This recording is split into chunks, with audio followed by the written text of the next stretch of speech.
برادران اسلام، میں سرزمین حرم سے آپ کی خدمت میں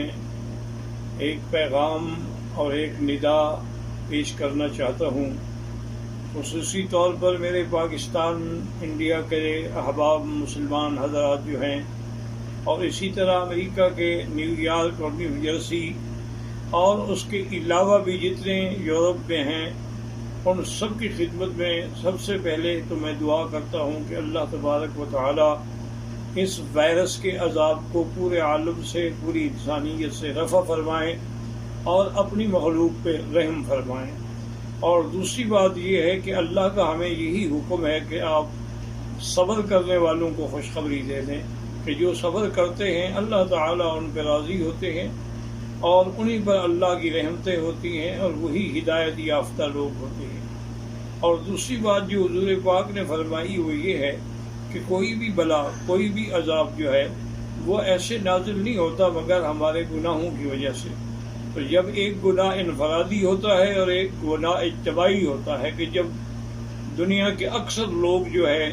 وہ فحاشی میں اور یعنی میں بے حیائی میں مبتلا ہو جائیں تو پھر اس قسم کے عذاب بھی عمومی آتے ہیں، اور کبھی لوگوں پر ظلم کرنے کی وجہ سے بھی عذاب آتا ہے۔ اب آپ دیکھ لیں کہ ہم نے کشمیریوں کو 8 مہینے یا 9 مہینے سے لاک ڈاؤن کیا، اللہ نے پوری دنیا کو لاک ڈاؤن کر دیا ہے، تو اب آپ اس کا کیا حل کر سکتے ہیں؟ اور دوسری گزارش یہ ہے کہ میں اپنے تمام مسلمان بھائیوں سے اپیل کرتا ہوں کہ وہ گھبرائیں نہیں بلکہ اللہ کی طرف رجوع کریں، اور ہر مسلمان 2 رکعت نماز پڑھ کے، کیونکہ یہی میرے آقا کا عمل تھا کہ اذا حضبہ امر بادر الی الصلاۃ، جب آپ کو کوئی مشکل پیش آتی تو فوراً آپ نماز پڑھتے، اور اس کے ساتھ ایک تسبیح درود شریف، درود ابراہیمی جو نماز میں پڑھا جاتا ہے، اور ایک تسبیح یا حی یا قیوم برحمتک استغیث، اور 3 تسبیح لا الہ الا انت سبحانک انی کنت من الظالمین۔ یہ اگر آپ پڑھتے رہیں گے تو انشاءاللہ ساری دنیا سے بھی یہ عذاب ٹل جائے گا اور آپ پر بھی کبھی یہ عذاب نازل نہیں ہوگا۔ اسی طرح ہر مسلمان 7 دفعہ سورۃ فاتحہ اور 7 دفعہ آیت الکرسی پڑھ کے اپنے بچوں پہ، اپنے گھر پہ سب پہ دم کرے تو پورا گھرانہ جو ہے وہ محفوظ رہے گا انشاءاللہ، اور اسے کسی قسم کی تکلیف نہیں ہوگی۔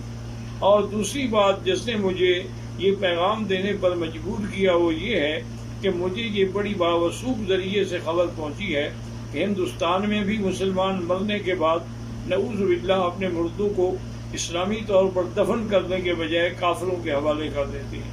اور اسی طرح نیو یارک اور نیو جرسی میں بھی مسلمانوں کے بجائے کافروں کو میت سپرد کر دی جاتی ہے، اس خوف سے کہ یہ اس کے جراثیم ہمیں نہ لگ جائیں۔ حالانکہ ادارہ صحت انٹرنیشنل لیول پہ رپورٹ دے چکا ہے کہ مرنے کے بعد اس کا کوئی کسی قسم کا وہ تعدی نہیں ہوتی، کسی دوسرے پر اس کے اثرات قطعاً نہیں ہوتے ہیں۔ اور اگر آپ مہربانی کریں تو جو مسلمانوں نے اس قسم کے مراکز کھولے ہیں، جیسے کہ میرے معلومات کی حد تک نیو جرسی یا نیو یارک میں ندیم قریشی صاحب نے ایک بڑا اچھا قسم کا سینٹر کھولا ہے، اور جس میں اس نے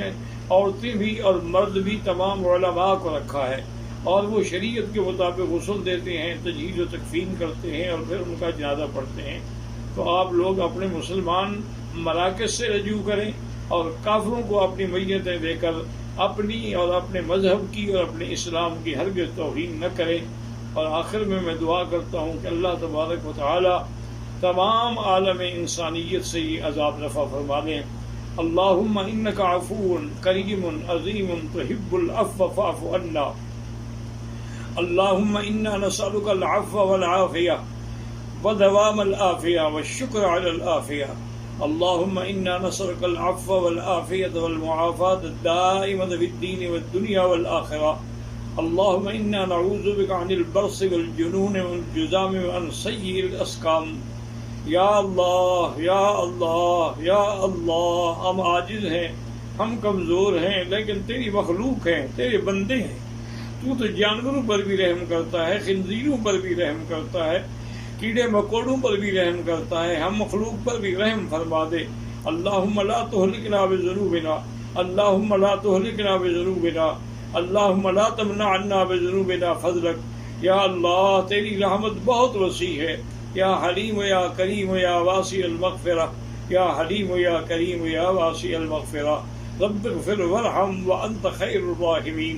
رب اغفر وارحم وانت خیر الراحمین، یا اکرم الاکرمین، یا ارحم الراحمین، یا اجود الاجودین، اللہم اکشف الغمۃ عن هذه الامہ، وصلی اللہ تعالی علی خیر خلقہ سیدنا محمد وعلی آلہ واصحابہ اجمعین، اللہم صل علی سیدنا محمد وبارک وسلم۔